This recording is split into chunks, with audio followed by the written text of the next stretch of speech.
ಪ್ರಭು ಕ್ರಿಸ್ತರಲ್ಲಿ ನನ್ನ ಒಲುವಿನ ಸೋದರ ಸೋದರಿಯರೇ, ಇವತ್ತಿನ ಶುಭ ಸಂದೇಶ ಯೋವಾನ ಅಧ್ಯಾಯ 16 ವಾಕ್ಯ 7 ತಿಳಿಸುವುದೇನೆಂದರೆ, ನಾನು ಹೋಗುವುದು ನಿಮಗೆ ಒಳ್ಳೆಯದು.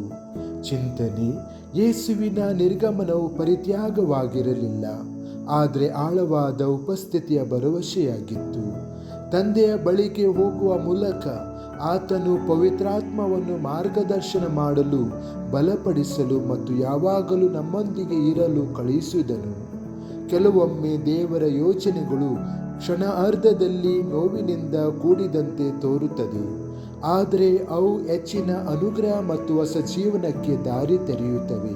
ಯೇಸುವನ್ನು ನಂಬುವುದು ಎಂದರೆ ನಷ್ಟದಲ್ಲಿಯೂ ಸಹ ಆತನು ನಮ್ಮ ಒಳಿತಿಗಾಗಿ ಕೆಲಸ ಮಾಡುತ್ತಿದ್ದಾನೆ ಎಂದು ನಂಬುವುದು.